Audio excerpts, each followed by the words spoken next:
At 8:20 in the morning on the 1st of May 1964, a baby girl arrived at Kensington Palace. Her full name was Lady Sarah Frances Elizabeth Armstrong-Jones. She was Princess Margaret's second child and only daughter, her father's second publicly acknowledged child. And on the morning she was born, she held a position that very few human beings on Earth have ever occupied. Seventh in line to the throne of the United Kingdom. Seventh. Not first, not second, not heir to anything in practical terms. But inside the family circle, inside the palace, inside the orbit of the crown. Close enough to know exactly how the machine worked, and far enough from its obligations to choose something different. Almost nobody talks about her. Everybody talks about her mother.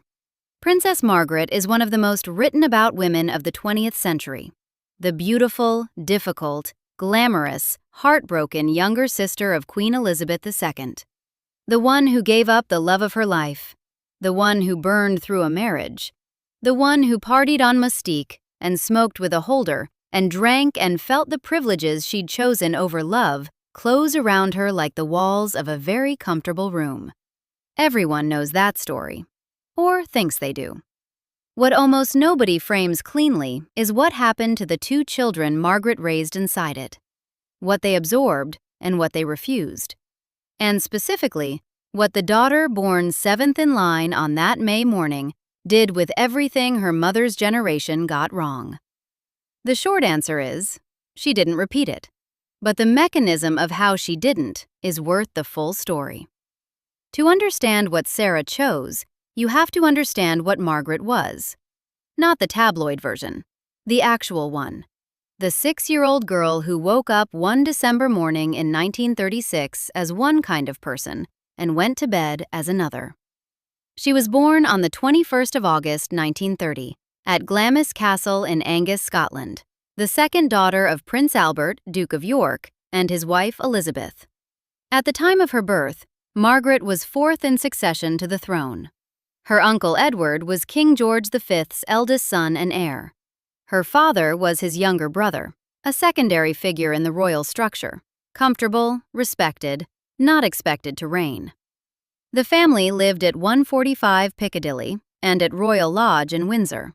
The Duke of York was decent and devoted, and not particularly suited to spectacle, and his younger daughter, by most accounts, inherited his emotional warmth while being temperamentally the opposite of him in every other respect.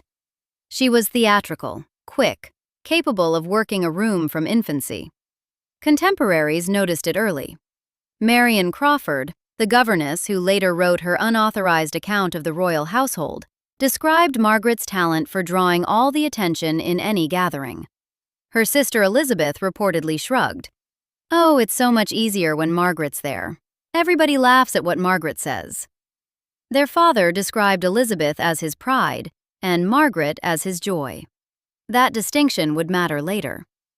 Then, on the 10th of December 1936, Edward VIII signed the instrument of abdication. He chose Wallis Simpson, twice divorced, American, acceptable to neither the Church of England nor the Dominion governments, over the crown. And with that, everything changed for everyone else. Margaret's father became King George VI. Margaret herself, 6 years old, moved overnight from being the younger daughter of a duke to being the younger daughter of the reigning monarch. Second in succession behind her sister Princess Elizabeth, who was now heir presumptive. She didn't choose this. Nobody asked her. At 6 years old, Margaret found herself inside an institution that would shape every decision she'd make for the rest of her life. Her father's new title came with palaces, with public duties, with a position so wrapped up in church and government and protocol that stepping outside it, even briefly, even for love, wasn't a private matter. It was a constitutional one. The family moved from the relative comfort of 145 Piccadilly into Buckingham Palace, with its hundreds of rooms and its marble corridors, and its sense that every moment was potentially an occasion for which one should be dressed. That's the piece that matters. Margaret didn't cling to her privileges because she was spoiled, though by some accounts she was. She clung to them because they were inseparable from who she was. At 6 years old, someone else's choice made her a king's daughter. For the next 65 years, she never stopped being one. By the late 1940s, a group captain named Peter Townsend had become equerry to King George VI. Townsend was a Battle of Britain pilot, decorated, trusted, someone who had helped shoot down the first German bomber on English soil, and then visited the plane's wounded rear gunner in hospital the following day. He was, by every account, genuinely beloved within the household. He'd landed a position in the royal household after the war with his nerves, as he later admitted, effectively shot by the relentless air campaign. He lived in the grounds of Windsor Castle. He accompanied the family on engagements. He was 33 when a 17-year-old Margaret first took serious notice of him, during a royal tour of South Africa in 1947. Townsend was still married then. By the time his divorce from Rosemary Paul was finalized, in November 1952, King George VI had been dead for 9 months, and Margaret was 22 years old and deep in grief. The divorce, combined with shared mourning, by most biographical accounts, simply brought them closer. Rosemary Paul was still alive. She would live until 2004. That was the obstacle the Church of England kept returning to. Not the divorce itself, but the living former wife. The Church didn't recognize remarriage in such circumstances. The coronation had barely finished when Margaret told the Queen she wanted to marry him. He had already proposed. She had accepted. What followed was 2 years of pressure, careful wording, and the quiet machinations of men in dark suits who preferred the problem would simply go away. Sir Alan Lascelles, the Queen's powerful private secretary, and a man whose institutional memory stretched back through the abdication crisis of 1936, told Townsend directly, when news of the relationship reached him, that he must be mad or bad to think he could marry the sister of the Church of England's head. Lascelles advised that Townsend be removed from proximity to Margaret as quickly as possible. The removal was swift. Townsend was sent to Brussels as heir attaché to the British Embassy, which he later described to the BBC as feeling like a slightly disciplinary measure. He wasn't permitted to set foot on British soil. He and Margaret wrote to each other almost every day. On the 21st of August, 1955, Margaret turned 25. Under the Royal Marriages Act of 1772, that age threshold removed the requirement for the sovereign's formal consent to marriage. She was, in theory, free to make her own decision. She wrote to Prime Minister Anthony Eden, describing her intention to see Townsend in October and make up her mind. The letter, released along with other confidential government papers after her death in 2004, was careful and measured. Former BBC royal correspondent Paul Reynolds noted, when reporting on those papers in 2016, that the letter could suggest Margaret's determination to marry him wasn't quite as strong as had been believed. Townsend returned to London in October. He later described those 19 days, besieged in a borrowed London flat by 50 to 100 reporters from around the world, as a sustained exercise in attempting to think clearly inside a storm. Every capital was discussing them. Every newspaper had a correspondent waiting outside. They were, in some sense, already the story before they'd made any decision at all, which is its own kind of pressure. Two people who loved each other trying to have a private conversation about the rest of their lives while the entire world pressed its face against the window. They met at Clarence House. They went riding. They spent time together that was, under the circumstances, as private as anything could be. And at the end of those 19 days, they laid it down. On the evening of the 31st of October, 1955, a statement was issued from Clarence House and broadcast on BBC Radio. Newsreader John Snagg interrupted normal programming to read it aloud. The text was precise and has been repeated many times since, but it deserves to be set out here in full, because the specific wording carries everything the story of her daughter will eventually need. I would like it to be known that I have decided not to marry Group Captain Peter Townsend. I have been aware that, subject to my renouncing my rights of succession, it might have been possible for me to contract a civil marriage. But mindful of the Church's teachings that Christian marriage is indissoluble, and conscious of my duty to the Commonwealth, I have resolved to put these considerations before others. I have reached this decision entirely alone, and in doing so, I have been strengthened by the unfailing support and devotion of Group Captain Townsend. I am deeply grateful for the concern of all those who have constantly prayed for my happiness. Read carefully. Subject to my renouncing my rights of succession. Not her title, not her income, not her place in public life. Confidential government papers released after Margaret's death in 2004 confirmed what that phrase meant in practice. As the BBC reported in 2016, the Queen and Prime Minister Eden had by 1955 drawn up a plan under which Margaret could have married Townsend while retaining her HRH title and her civil list allowance. The Guardian, reporting on those same documents, quoted the assurance that she could keep her HRH title and a civil list income. What she would have surrendered was specifically this: her own right of succession to the British throne and the succession rights of any children of the marriage. She couldn't have had a Church of England wedding ceremony. That is the mechanism. She chose not to surrender succession rights, rights that, given the 4 children Queen Elizabeth would eventually have, were already becoming largely theoretical, and she chose the church blessing over a civil marriage. Townsend, reflecting in his 1978 memoir, was still gentle about it. Their feelings for each other were unchanged, he wrote, but they had incurred a burden so great that they decided together to lay it down. What she actually lost, by not marrying him, was him. What she kept was everything else: the title, the income, the place in the family, the patronages, the life inside the institution. She kept the identity that had been handed to her at age 6 and that she'd spent 30 years growing into. Peter Townsend moved back to Belgium, eventually married a 20-year-old Belgian tobacco heiress named Marie-Luce Jamagne, and lived quietly. He died in 1995. Margaret went home to Clarence House. She wasn't without charm about it, or without genuine gifts. She was, by every contemporary account, one of the most vivid people in any room she entered.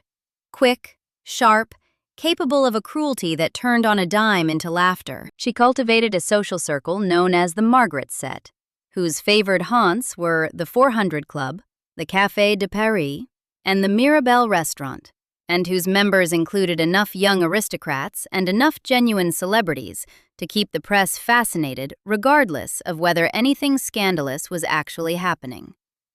Danny Kaye joined the circle after she watched him perform at the London Palladium in February 1948. At a fancy dress ball at the American ambassador's residence in July 1949, she performed the can-can on stage with 11 other costumed women, and then watched the press frenzy that followed with what one biographer described as evident satisfaction. She could scandalize a drawing room without ever leaving it. She was also, at various points, genuinely good at her public work, patron or president of more than 80 organizations, deeply committed to the arts, and possessed of a warmth that people who loved her found extraordinary. One biographer described her, with evident affection, as the house guest from hell, which is a characterization that requires the warmth to even be funny. Colin Tennant, who would later become Lord Glenconner, had bought the Caribbean island of Mustique in 1958 and given Margaret a plot of approximately 5 hectares as a wedding gift in 1960. She built a house there called Les Jolies Eaux. The Mustique retreats became legend, private, warm, a world outside the institutional machinery, though still conducted, inevitably, as a princess. But she was also, always, imprisoned by the very privileges she'd chosen. The institution that had given her everything demanded everything back. She was brilliant at playing the only role she was ever given, but it was still only the one role. The frame never moved. Only the furniture inside it changed.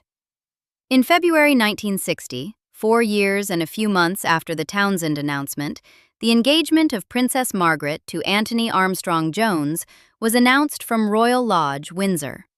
The surprise was genuine and, in society circles, considerable. Armstrong-Jones was a society photographer, a commoner from a family of artists and lawyers and designers, with a polio episode in his medical history and a reputation for charm that had opened most of the interesting doors in London. He had designed Margaret's engagement ring himself, a ruby surrounded by a marguerite of diamonds, deliberately chosen to reference her middle name, Rose. He was, in the popular imagination, everything Townsend had not been: acceptable to the institution, undivorced, new, and, crucially, not someone whose presence required a constitutional negotiation. He was also, by the accounts of those who knew the marriage from inside, genuinely stimulating company.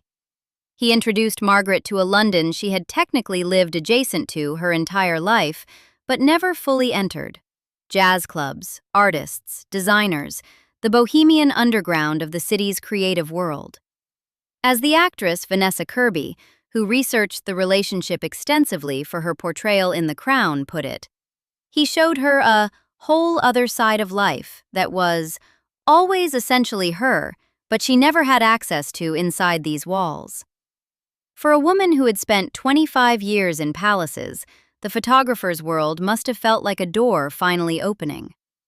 On the 6th of May, 1960, they married at Westminster Abbey. The ceremony was conducted by Geoffrey Fisher, the Archbishop of Canterbury, and Eric Abbott, the Dean of Westminster. It was the first British royal wedding broadcast live on television. Richard Dimbleby anchored the BBC coverage, joined by Jean Metcalfe, Anne Edwards, Brian Johnston, and Winford Vaughan Thomas. 20 million people watched in the United Kingdom alone. Worldwide, the estimated audience was approximately 300 million. An estimated 1 million people lined the streets of London. 2,000 guests filled the Abbey. Winston Churchill was there. So were the Prime Ministers of Australia, Canada, India, Ghana, New Zealand, and Pakistan. The Commonwealth had gathered for its conference at Windsor and simply stayed. Margaret wore a silk organza gown designed by Norman Hartnell. She carried white orchids. She wore the Poltimore tiara, which she had purchased at auction the previous year, and a diamond riviere of 34 old-cut diamonds given to her by her grandmother, Queen Mary. For a woman who had spent years being watched, this was the largest audience she'd ever performed for. The irony, which the occasion didn't allow anyone to name, was that she was also, on that day, performing the official relinquishment of the life she might have had with a different man.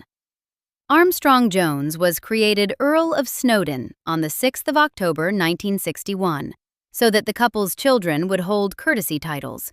Their first child, David Albert Charles Armstrong-Jones, was born on the 3rd of November 1961, styled Viscount Linley.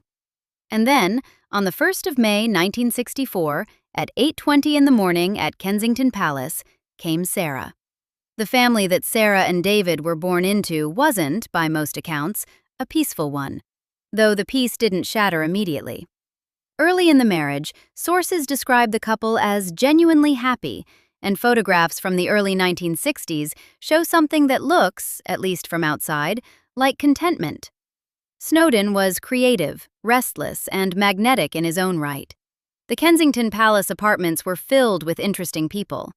He was, by this point, artistic advisor to the Sunday Times magazine and would spend the next decade cementing a reputation as one of Britain's most respected portrait photographers. But by the late 1960s, the atmosphere inside Kensington Palace had deteriorated into something that biographers, drawing on accounts from those who witnessed it, describe as open warfare. Both were conducting affairs. Both were strong-willed enough, in the biographer Anne de Courcy's phrase, that there were bound to be collisions. Snowdon's entry in the Dictionary of National Biography identifies him as bisexual. He kept a hideaway cottage to which he would escape with lovers when life at the palace became intolerable.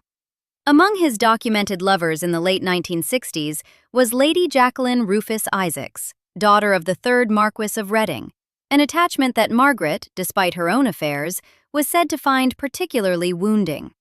One of Snowdon's more creative expressions of contempt was leaving lists, titled 20 Reasons Why I Hate You, inside the pages of books he knew Margaret would read. According to the biographer Sarah Bradford, one note read, "You look like a Jewish manicurist and I hate you." None of this is the main story here. The children didn't cause it and they couldn't stop it. They were simply inside it. What can be confirmed is this. David and Sarah grew up in the nursery of Kensington Palace. Their parents were, by the standards of the era, comparatively present. Their father in particular, who taught them to build things and encouraged their creativity in art and design. They had a nanny named Verona Sumner. Weekends, depending on which parent they were with, were spent at Nyman's, associated with the Snowdon family, or at Royal Lodge, the Queen Mother's home. Holidays went to the royal estates at Sandringham and Balmoral, where Sarah painted landscapes. She also attended nursery school with Prince Edward at Buckingham Palace, then enrolled at Bedales in Hampshire. The school choice matters. Bedales is a progressive boarding school with a strong emphasis on arts and creative work, the kind of institution that treats art seriously rather than treating it as the thing students do when they're not doing real subjects. Sarah left Bedales with a single A level, in art. It's possible to read that transcript as a narrow result. It's more accurate to read it as a statement of intention. In March 1976, when Sarah was approximately 12 years old, Margaret and Lord Snowdon formally separated. The announcement came without drama from within the household.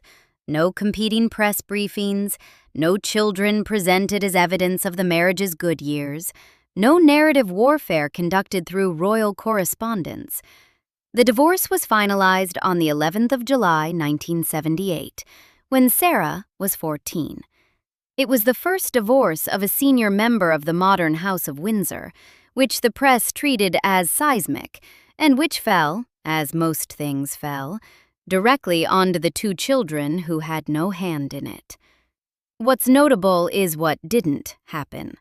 There was no tell-all book from inside the household, no palace official speaking on background to the tabloids about what the children witnessed. No exploitation of their experience for sympathy or narrative positioning. By the time it was over, both David and Sarah had emerged from it described, in multiple biographical accounts, as artistic and comparatively down-to-earth. The description is almost comically understated for 2 children of one of the most scrutinized marriages in mid-century Britain. But it's consistent. It holds across source after source, humble and approachable.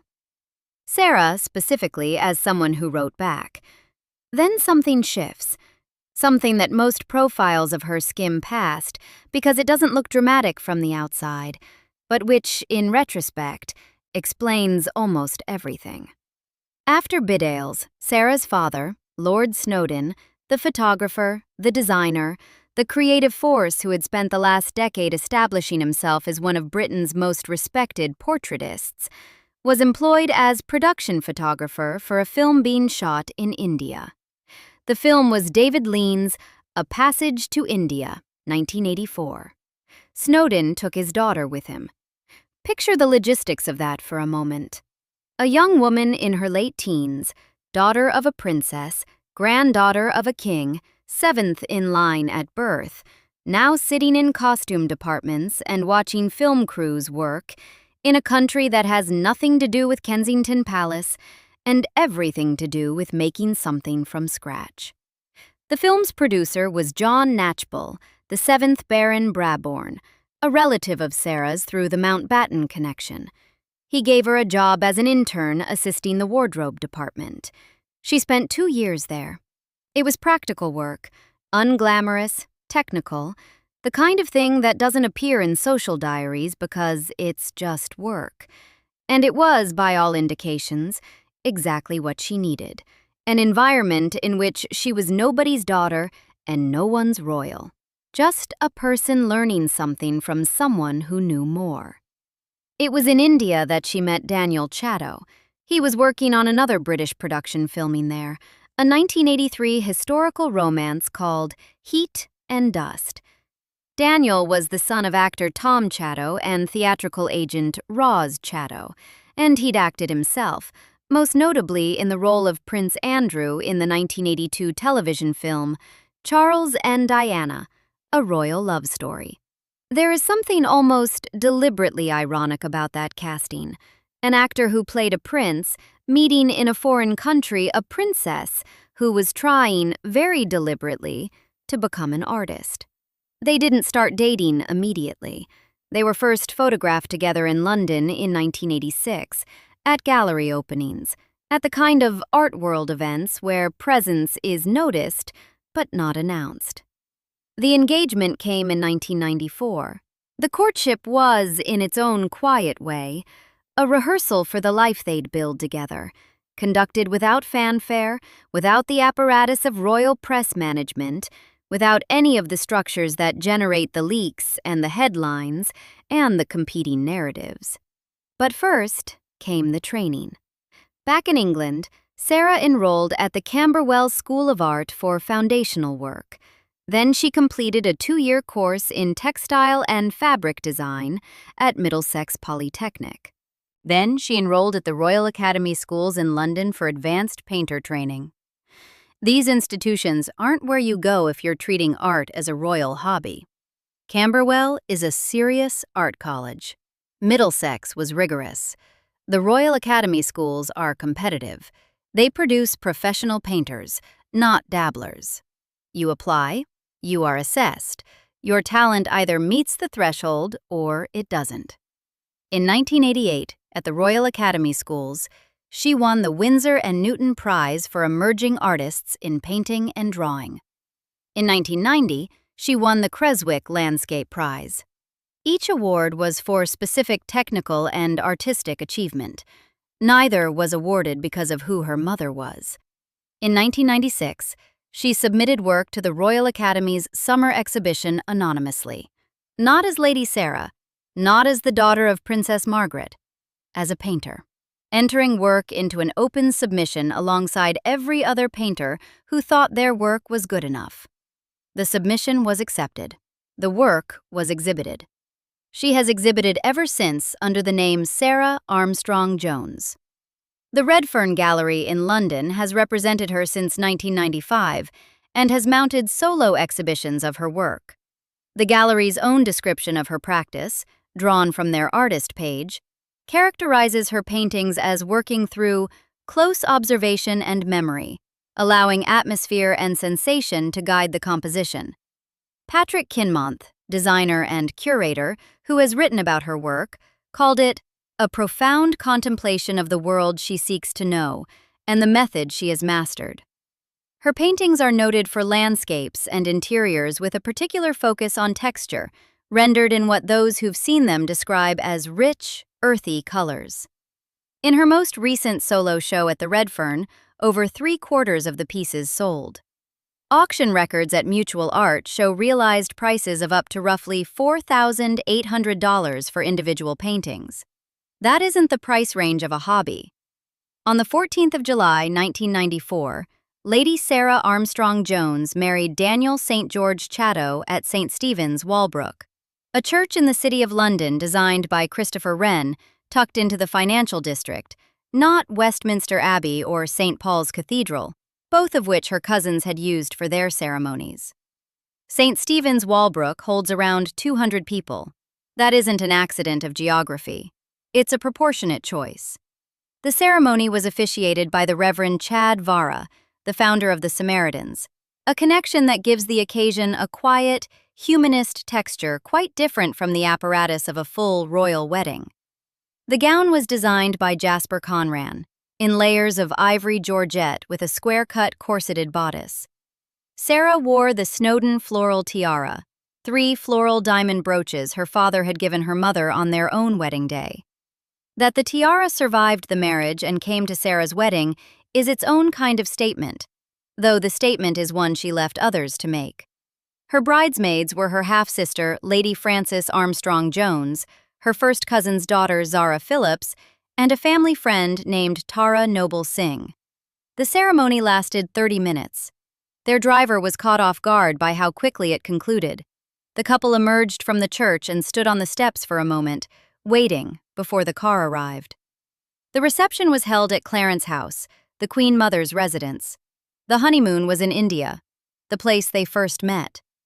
The guest list wasn't low profile. Queen Elizabeth II attended.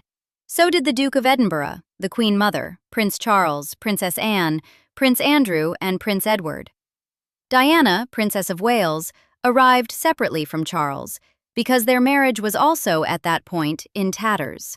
Charles had admitted to his relationship with Camilla Parker Bowles in a Jonathan Dimbleby television interview the month prior, June 1994. So Sarah's quiet wedding in a Wren church briefly became the first public event at which Charles and Diana appeared since that admission. Even in trying to stay off the front page, the royal family has a gift for inserting itself into events. Sarah's wedding wasn't the front page. The other marriage's disintegration was, which is, in its way, exactly the point. After the wedding, Daniel and Sarah went to India for their honeymoon and came back to build a life that has been, by every measure available to the outside world, unremarkable in the best possible sense. 2 sons, Samuel David Benedict Chatto, born on the 28th of July, 1996, and Arthur Robert Nathaniel Chatto, born on the 5th of February, 1999. Samuel studied history of art at the University of Edinburgh and works as a sculptor based in West Sussex, has trained as a yoga teacher in India, and has been seen attending family Christmas gatherings at Sandringham with his girlfriend Eleanor Exergian. Arthur attended Westminster Cathedral Choir School and Eton, studied geography at Edinburgh, trained as a personal trainer, and in June 2022 was serving with the Royal Marines. Both appeared at Queen Elizabeth II's state funeral at Westminster Abbey in September 2022, suited and composed, part of the family, and not a word quoted from either of them. 30 years of marriage, 2 children with careers of their own, no tell-all book, no palace leaks, no press war, no estrangement announced in competing statements, no lawyers speaking publicly, no ghost-written memoir about life inside the institution. The absence of all of that is the record, and it's a remarkable one, measured against the family it sits inside. Sarah doesn't have a press office. She has no official website, no social media presence, and no private secretary in the working royal sense. She doesn't undertake official public duties. She isn't a working royal, which in practical terms means the palace machinery isn't responsible for her schedule, and the tabloids can't demand she justify her diary to them. She operates outside the working royal structure, which is the structure that generates the friction, the competing factions, the briefings attributed to sources close to, the press wars conducted through helpful intermediaries whose helpfulness always leaves someone looking terrible. She stepped outside it before it could consume her, but she didn't disappear. That requires careful attention, because the instinct is to say she simply withdrew, went quiet, dropped out, chose obscurity. That's not quite right. She chose a specific kind of presence. She appears when the family needs her and not when she doesn't. She was at the state funeral of Queen Elizabeth II in September 2022, alongside her husband and both sons, among the congregation that filled Westminster Abbey, grief unreported and unperformed for any camera she knew about. She joined the royal family for the Easter Matin service at St. George's Chapel in April 2026. She was among the family at the Christmas service at Sandringham. She attended the Princess of Wales's Together at Christmas Carol concert in December. She was at the Buckingham Palace Christmas lunch in 2025. These aren't rare appearances. They are regular ones. What's rare is the press coverage, because she doesn't give the press anything to cover. In April 2026, she was the one who greeted King Charles and Queen Camilla at the King's Gallery, Buckingham Palace, when they arrived for the opening of Queen Elizabeth II, Her Life in Style, the largest exhibition of the late Queen's fashion ever mounted, marking 100 years since her birth. The exhibition ran to more than 300 items selected from a 4,000-piece archive. Photographs from the evening show Charles greeting his cousin with a double-cheek kiss. She curtsied to him. She was, as Tatler described it, pared back in a flowing ensemble, with her brunette hair pulled back in a simple ponytail. Not the story. There to do the work. The following day, she was the only non-working member of the royal family to attend a second centenary event at the British Museum, a preview of the planned Queen Elizabeth II Memorial. Charles was there, Prince Edward was there, and Sarah was there, because she is trusted, because she is family, because she has spent 30 years proving that her presence at private family events isn't a prelude to a press briefing. In June 2026, she was in the first carriage of the royal procession at Royal Ascot, Day 2, alongside Charles and Camilla. Multiple outlets called it a rare public appearance. It wasn't, exactly. She attends family events regularly. What's rare is the visibility, not the presence. She is godmother to Prince Harry, to Lady Rose Gilman, and to Lady Louise Windsor, daughter of the Duke and Duchess of Edinburgh. That isn't the godparent list of someone who drifted to the family's edges. That is the godparent list of someone the family trusted, repeatedly and across generations, to be a steady presence in their children's lives. Godparenthood in the royal family isn't a ceremonial formality assigned to whoever was nearest. It's a considered designation that signals the depth of the relationship. In 2004, she became vice president of the Royal Ballet School. In 2024, she was named its president, succeeding King Charles himself in that role. The position is cultural, meaningful, and connected to an institution the family had long supported. She stepped into it quietly. Queen Elizabeth II was, by consistent and well-attested account, remarkably close to her only niece. Multiple sources describe the relationship in terms that go beyond the obligatory warmth of family occasion. That Sarah was among those with whom the Queen felt genuinely at ease, that the closeness was real rather than ceremonial. Hello magazine, following the Queen's death in September 2022, noted simply that Sarah was extremely close to her aunt. Tatler's coverage of the 2026 centenary events described a bond that began in childhood, and noted that the centenary would have been a period of poignant reflection for Sarah, who enjoyed a particularly close relationship with her late aunt. Whether any of this is provable from primary documentation is difficult to say. It's the kind of thing that lives in the memories of people who witnessed it across decades.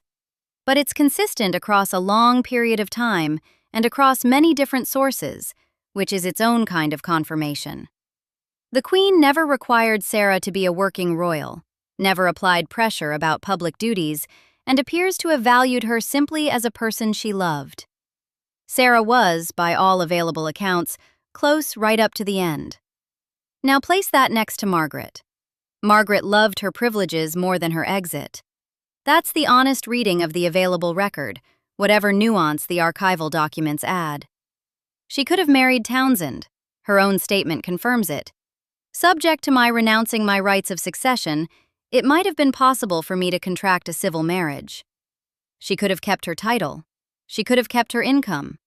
The conditions were real and they were meaningful, but they were survivable.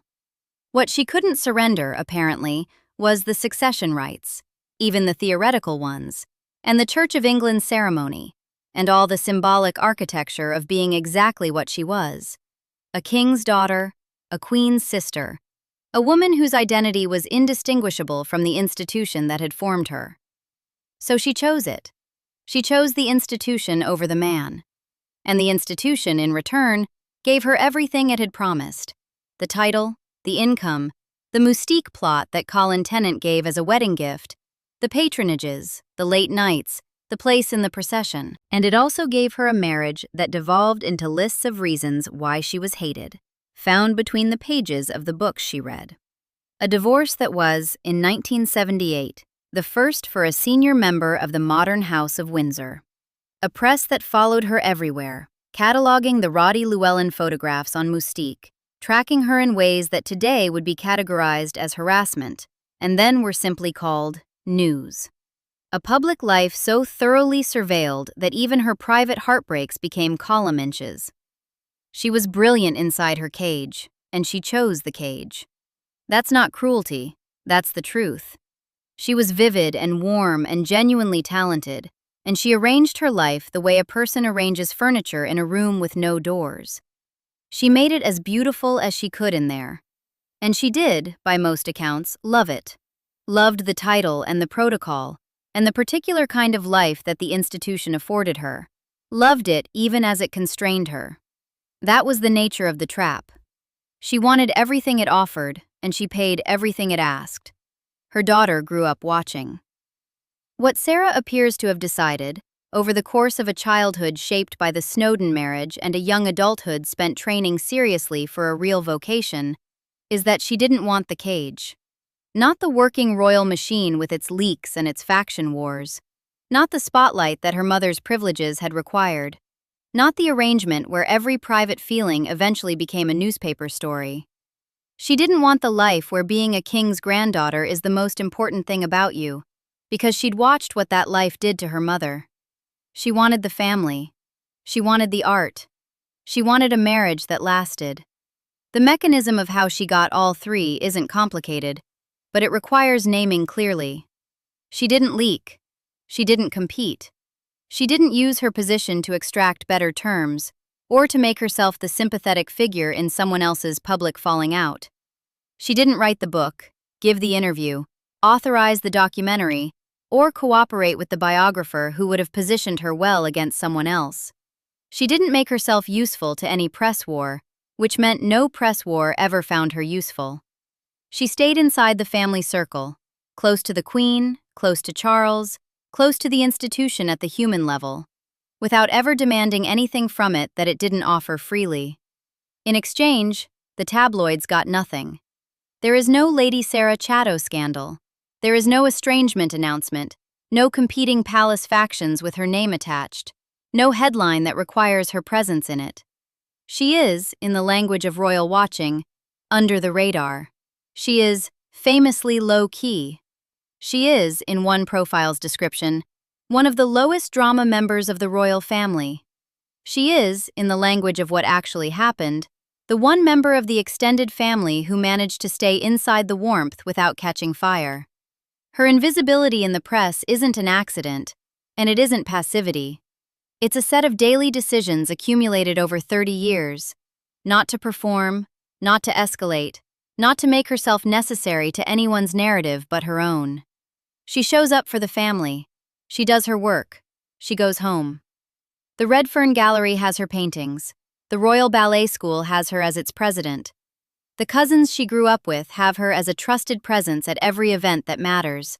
And her absence from the events that don't matter is so consistent, it's become its own kind of statement. What she gave up to get here is also worth naming plainly. She's not famous. She doesn't have the parasocial affection her mother generates, decades after death. Nobody has made a television series about her. She doesn't have the international recognition that comes with being a subject of the tabloids, because she has never given the tabloids material. She traded the visibility her position could have provided for the privacy her position threatened to eliminate. She decided the trade was worth it. She was right, or at least she got what she traded for. Her mother died on the 9th of February 2002 at King Edward VII's Hospital in London, aged 71. According to one account, from someone close to the family, Sarah returned to work 3 days after the burial. Paintings and deadlines, and the ordinary demands of a vocation that does not pause for grief. It's consistent with what every other source suggests about her, that she processes things privately and keeps moving. Her father, Lord Snowdon, died in January 2017. Her brother David inherited the earldom, becoming the second Earl of Snowdon. The Armstrong-Jones children, who had spent their childhood inside one of the most scrutinized marriages in Britain, both navigated their adult lives without becoming a spectacle. David built a furniture design company, Linley, in 1985, and went on to chair Christie's UK. Sarah built an art career. David's marriage to Serena Stanhope eventually ended. They separated, and the dissolution was handled with the same absence of press theater that seemed to characterize everything the Snowdon children touched. Different paths, same instinct. In September 2022, Queen Elizabeth II died at Balmoral Castle. Sarah was at the state funeral at Westminster Abbey on the 19th of September with Daniel and both sons. She watched the procession. She sat in the abbey with the family. She didn't speak to the cameras. She wasn't quoted. She was present, and she kept her grief where grief belongs, inside the family, inside herself, in the space between people who loved the same person and don't require a journalist in the room to tell them so. The centenary events in April 2026 were the occasion for the photographs that people noticed. Charles kissing his cousin hello, a double cheek kiss, easy and unguarded, the greeting of two people who have known each other their entire lives. The curtsy, the easy familiarity visible even in a pool photograph taken from a distance. Tatler described their relationship as one of closeness that began in childhood. It has lasted 6 decades. It has survived, intact, everything that has happened to this family in those decades. The deaths, the divorces, the press wars, the crises large and small. She is the only person in her generation of this family about whom that can be said without qualification. The girl born 7th in line, at 8:20 in the morning, into a marriage already cooling at its edges, into a world of palace apartments and royal estates, and a mother whose magnificent tragedy was still several years in the making, she is, 60 years later, the one Windsor the tabloids can't find a story in, the one the family trusts with its godchildren and its institutional leadership and its private celebrations. The one who greeted the king at the gallery door and didn't need to be announced because she's been there, quietly, for the better part of 30 years. Margaret chose the institution over the man she loved, and the institution rewarded her with everything she'd bargained for: the title, the money, the place in the line, the decades of public life. It also gave her the machinery she couldn't escape. She loved her cell genuinely and passionately, and she decorated it magnificently. Her daughter chose the opposite. She walked away from the spotlight, from the working royal machine, from the arrangement where the crown's attention is purchased with the surrender of privacy. She kept the family. She kept the art. She kept a marriage. She kept the crown's genuine affection, which turns out to be available without the press briefings. She kept her name intact, in every sense that matters. Her professional name on gallery walls, her family name in the inner circle, her surname on a marriage certificate that has outlasted almost every other arrangement in this family's recent history. The mother who wouldn't walk away lost love. The daughter who would walk away kept everything else. If you'd like more stories about the family's history doesn't quite tell cleanly, subscribe.